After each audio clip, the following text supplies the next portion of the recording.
ततः क्षीयते प्रकाशावरणम। ऐसा अगर आप ध्यान लगाते हैं तो वो प्राणायाम के बारे में उन्होंने वहाँ पर कहा है कि अगर प्राणायाम का कोई अभ्यास करता है तो चित्त का जो आवरण है वो क्षीण होने लगता है। तो वो केवल प्राणायाम के बारे में कहा है, लेकिन यह it can be generalised to other things also, it can be extrapolated.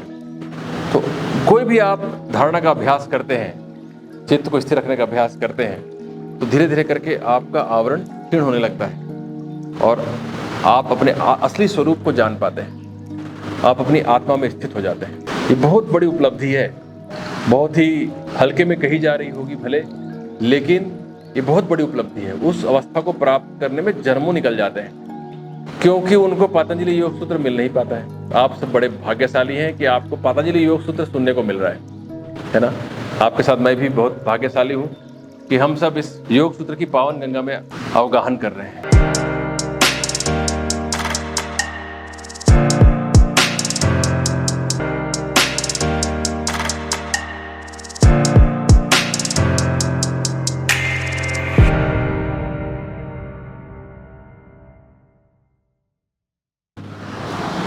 है ना, इसलिए बहुत सावधान रहें। जब भी आप कुछ मनोरंजन के नाम पर कुछ चीजें देख सुन रहे हैं तो भी आपको सतत सावधान रहना चाहिए बैक ऑफ द माइंड में कि मैं ये देख रहा हूँ, मुझे पता है इसमें क्या दिखाया जा रहा है, ऐसा मुझे बनना नहीं है। ये बहुत स्पष्ट होना चाहिए। कई बार की आप बहुत सारी मूवीज देख लेते हैं, वेब सीरीज देख लेते हैं, जिनसे आपका मन कलुषित हो सकता है, चित्त जो है विक्षेपित हो सकता है। बहुत ध्यान रखें। इसलिए कोशिश तो यही करें कि जिस दिशा में आपको आगे बढ़ना है उसी का अध्ययन मनन करें। आपको क्रिकेट में आगे बढ़ना है तो आप क्रिकेट के मैचेस देखें और उनकी जीवनी पढ़ें, सचिन तेंदुलकर की जीवनी पढ़ें, गावस्कर की जीवनी पढ़ें, लिटिल मास्टर की, है ना। इसके बाद जो सूत्र है वह है स्वप्न निद्रा ज्ञानावलंबनम वा।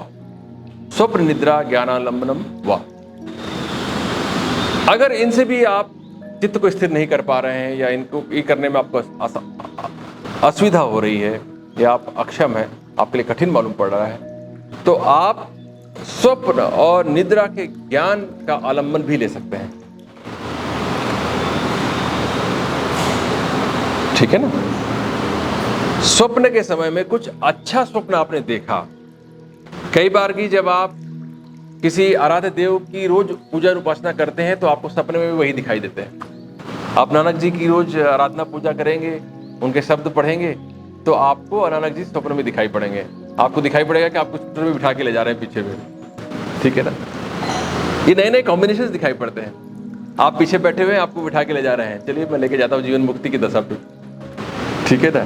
कैसे प्रकृति ले बनना है मैं आपको बनाता हूँ। बिठा के लेके जा रहे हैं, आपको ऐसे दिखाई पड़ेंगे। बहुत लोगों के अनुभव होता है ये, है ना। आपके घर में बैठ के खाना खा रहे हैं, वो साथ में आपको प्रवचन भी दिए चले जा रहे हैं और आप उनको खाना परोस रहे हैं, वो बता रहे हैं आप कुछ कुछ बातें, ज्ञान की बातें दिखाई पड़ेंगी आपको। ठीक है ना। जिस जगह पे आप काम करते हैं वहां के वो बॉस बन गए हैं, ऑफिस में आपके बॉस वही है नानक देव जी, तो ये आपको दिखाई पड़ता है। तो इन स्मृतियों को भी आप अपने ध्यान का आलंबन बना सकते हैं। आप ध्यान में बैठे हैं और वो जो घटनाक्रम घटा है उसको आप उसका रसास्वादन कर रहे हैं, आप उसका रसपान कर रहे हैं। ठीक है, बहुत लंबे समय तक, तो भी चित्त आपका स्थिर हो जाएगा, क्योंकि अब जगत का विक्षेप खत्म हो गया, जगत प्रपंच शांत हो गया। केवल और केवल आपको वो दिखाई पड़ रहा है, वो घटनाक्रम दिखाई पड़ रहा है, आप पूरी तरह से उसी में तल्लीन हो गए। ठीक है ना। तो ये भी संभव है। फिर निद्रा का भी आलंबन लिया जा सकता है, निद्रा के ज्ञान का। ये थोड़ा अजीब बात मालूम पड़ती है। जब आप सोते हैं तो स्वप्न भी चलते हैं और सुसुप्ति भी आती है। ये साइकिल्स में चलता रहता है। हम बीच में स्वप्न देखते हैं। स्वप्न आप तब देखते हैं जब आरईएम स्लीप होती है, रैंडम आई मूवमेंट स्लीप के दौरान आप स्वप्न देखते हैं, और आप एनआरईएम के दौरान गहरी निद्रा में जाते हैं। डेल्टा वेव्स बनने लगते हैं आपके मस्तिष्क में, डेल्टा वेव्स, है ना। डेल्टा वेव्स मतलब बहुत स्लो हो जाता है दिमाग में, बिल्कुल शांत हो जाता है। आप ईजी इलेक्ट्रोड्स लगा दें आप, तो वो डेल्टा वेव्स दिखाई पड़ते हैं। एकदम शांत हो गया है चित्त जो है। तो ये सुषुप्ति की दशा है। तो ये ऑल्टर होता रहता है। शुरू में आप एनआरईएम स्लीप में जाते हैं, फिर आरईएम स्लीप आ जाता है, फिर एनआरईएम स्लीप, फिर आरईएम स्लीप, फिर आरईएम स्लीप, ऐसा चलता रहता है। और आरईएम स्लीप के दौरान आप स्वप्न देखते हैं, और स्वप्न अधिकतर आपको सुबह के वक्त दिखाई पड़ते हैं। आपने देखा होगा, ध्यान दिया होगा, सुबह के वक्त ज्यादा दिखाई पड़ते हैं। वो इसलिए क्योंकि आरईएम स्लीप का ड्यूरेशन जो है रात्रि के अंतिम प्रहर में ज्यादा हो जाता है। जैसे जैसे आप समय गुजरता जाता है उधर जो प्रहर होता है उसमें ज्यादा हो जाता है। कितने प्रहर होते हैं कि एक दिन में 4 प्रहर होते हैं। अच्छा, दिन और रात मिला के कितने होते हैं? 8 प्रहर होते हैं। ठीक है, तो 3 घंटे का एक प्रहर होता है ना। ऐसे सब चीजों का सब बनाया हुआ है, हम सबको पता नहीं होता है। जो कहते हैं ना मुहूर्त जो होता है, लगन, ये सब समय होते हैं, इनके एक ड्यूरेशन है सारे के सारे। मुहूर्त, लगन, क्षण, पल, ये सब जो है ना ये समय के मापदंड है, समय को मापने के मेजरमेंट्स हैं ये सारे। तो पहर, तो अंतिम पहर में लास्ट के 3 घंटे में बहुत ज्यादा स्वप्न देखते हैं आप। कई बार कि आप इसलिए स्वप्न से ही उठते हैं, स्वप्न देखते देखते अचानक उठ जाते हैं, या किसी ने उठा दिया आपको तो आप स्वप्न के साथ में उठते हैं, अरे यार डिस्टर्ब करे, कितना शानदार स्वप्न देख रहा था मैं, ऐसा कहते हैं ना आप कई बार कि इतना सुंदर सपना आया हुआ था, आपने सारा डिस्टर्ब कर दिया। तो उस स्वप्न का आधार ले सकते हैं, या गहरी नींद। कभी जब उठते हैं आप तो कहते हैं ना गहरी नींद मैंने ली, आज बहुत बढ़िया नींद आई मुझे, उस निद्रा का भी आलंबन ले सकते हैं। उस निद्रा का भी आलंबन लेके आप ध्यान कर सकते हैं, धारणा कर सकते हैं। शानदार नींद आई थी, उस दशा में कोई प्रपंच नहीं था, पूरा जगत विस्मृत था, स्वप्न भी नहीं था, और केवल साक्षी, और साक्षी भी शायद मिटा हुआ सा था, लेकिन साक्षी हमेशा रहता है, क्योंकि अगर साक्षी ना हो निद्रा के दौरान तो निद्रा अच्छी गई थी ये बताने वाला कौन होगा?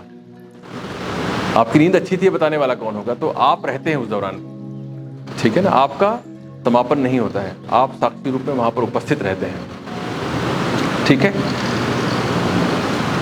फिर अंत में कहते हैं यथा अभिमत ध्यानाद वा। पतंजलि मुनि आप कहते हैं कि अब इससे भी बात ना बन रही हो, ये भी आधार समझ में नहीं आ रहा हो, तो जैसा मन हो वैसा करो, जैसा आपका अभिमत हो, जिस चीज का ध्यान करना हो उसका ध्यान करो। ये सब मैंने बता दिया, ये सब उपाय हैं। इसके अलावा भी आपको कुछ सूझता है, आप मुझसे भी ज्यादा ज्ञानी हो, तो आप उस चीज का भी ध्यान लगा सकते हो। ऐसा तो नहीं कहा है, मैं अपने तरफ से कह रहा हूँ, यथा अभिमत ध्यानात्वा, ठीक है ना। तो जैसा आपका अभिमत हो वैसा आप ध्यान लगा सकते हैं। तो ये सारे उपाय हैं आपके पास ध्यान लगाने के, ठीक है ना। तो इन सब का अभ्यास आपको थोड़े थोड़े अंशों में सही रोज करना चाहिए, तभी आपका चित्त जो है चंचलता को छोड़ेगा और स्थिर होगा। स्थिर होगा तो बात बनेगी। एक अगले अभी हम पढ़ रहे हैं समाधिपात, समाधिपात पढ़ रहे हैं। साधनपात के दूसरे अध्याय में या दूसरे पाद में एक 52वां सूत्र है जो कहता है ततः क्षीयते प्रकाशावरणम। ऐसा अगर आप ध्यान लगाते हैं तो वो प्राणायाम के बारे में उन्होंने वहां पर कहा है कि अगर प्राणायाम का कोई अभ्यास करता है तो चित्त का जो आवरण है वो क्षीण होने लगता है। तो वो केवल प्राणायाम के बारे में कहा है, लेकिन यह it can be generalised to other things also, it can be extrapolated. तो कोई भी आप धारणा का अभ्यास करते हैं, चित्त को स्थिर रखने का अभ्यास करते हैं, तो धीरे धीरे करके आपका आवरण क्षीण होने लगता है और आप अपने असली स्वरूप को जान पाते हैं, आप अपनी आत्मा में स्थित हो जाते हैं। ये बहुत बड़ी उपलब्धि है, बहुत ही हल्के में कही जा रही होगी भले, लेकिन ये बहुत बड़ी उपलब्धि है। उस अवस्था को प्राप्त करने में जन्मों निकल जाते हैं, क्योंकि उनको पतंजलि योग सूत्र मिल नहीं पाता है। आप सब बड़े भाग्यशाली हैं कि आपको पतंजलि योग सूत्र सुनने को मिल रहा है ना। आपके साथ मैं भी बहुत भाग्यशाली हूँ कि हम सब इस योग सूत्र की पावन गंगा में अवगाहन कर रहे हैं, स्नान कर रहे हैं, सराबोर हो रहे हैं हर रविवार। ये बहुत बड़ी बात है, वरना निकल जाता है जीवन, कई जन्म बीत जाते हैं तो भी इससे संपर्क नहीं हो पाता है, इस ज्ञान से कहाँ हो पाता बताओ।